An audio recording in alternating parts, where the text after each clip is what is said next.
Hello நண்பர்களே வணக்கம்.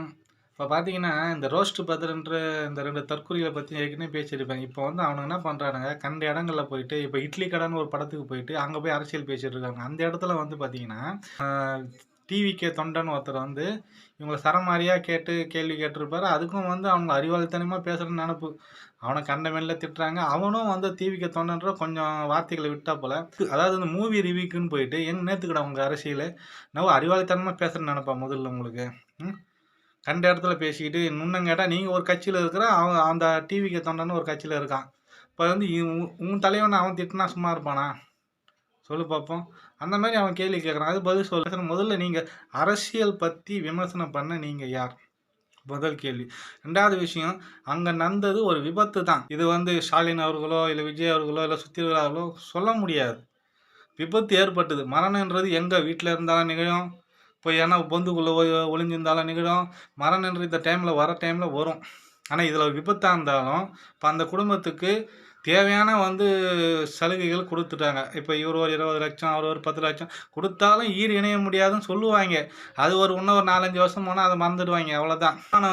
இப்ப கூட சொல்றேன். மனசு மீறி நான் பேசல. நடந்து போச்சு. போன உயிர் திரும்ப வராது. இதனால ஒரு கமெண்ட்ல என்ன பண்றீங்க? ஐயோ! உனக்கு வந்து உங்க வீட்ல நான் தான் எங்க வீட்ல இல்ல எல்லா வீட்லயுமே மரணம் நிகழும். மரணம் என்பது தவிர்க்க முடியாதது. அதாவது வந்து ஜனனமும், மரணமும் இந்த லோகத்தில் நடந்தே தீரும். அது எப்போ, எங்க, யாருக்கும் தெரியாது. நடக்கும். இதனால வருத்தப்படலாம். அந்த செகண்ட் வருத்தப்படலாம். நம்ம சொந்தக்காரா இருந்தாலோ, தெரிஞ்சவங்களா இருந்தாலோ வருத்தப்படலாம். அவ்வளோதான். அது வருத்தப்பட்டுக்கினே இருந்தா நம்மளுக்கு வந்து ஒண்ணும் ஆகப் போறதில்ல. நடக்க வேண்டியது நடந்து போச்சு. அதுக்கப்புறம் என்ன பண்ணணுமோ பண்ணிட்டு போங்க. இப்போ விஜய் அவர்களும் சரி, அவர் வெளிய வரணும்னு அவசியம் கிடையாது. எம்ஜிஆர் அவர்கள் எப்படி மருத்துவமனையிலிருந்தே ஜெயிச்சாரோ, விஜய் அவர்களுக்கும் மக்கள் ஆதரவு இருக்கு. அதனால அவர் வருத்தப்படுறது அவசியம் இல்ல. அதனால யார பத்தியுமே கவலைப்பட வேண்டாம். நீங்க வந்து உங்க வேலைய மட்டும் பாருங்க. பேசிட்டு இருக்கட்டும்.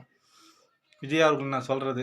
இதனால வந்து நீங்க வந்து மன ரீதியா கலங்க வேண்டாம். நீங்க செய்ய வேண்டிய கடமை செய்யுங்க. வீட்ல இருந்தே கூட நீங்க இப்போ வந்து நெறைய சோசியல் மீடியா இருக்கிறதுனால, வீட்ல இருந்தே கூட நீங்க பேசலாம். பண்ணலாம். தப்பு இல்ல. தனியாலாம் உட்காந்து கூட நீங்க பேசலாம். எல்லாரும் உங்க வீட்ல இருந்தே பார்ப்பாங்க. லைவ் மூலியமா பேசலாம். நீங்க வெளிய போயிட்டு இந்த மாரி அசம்பாவிதம் நடக்கிறது கொஞ்சம் தவிர்த்துடலாம். என்ன பொறுத்தவரையும் நீங்க கண்டிப்பா ஜெயிப்பீங்க. கடவுள் அருளும் உண்டு. நன்றி. வாழ்க வளமுடன்.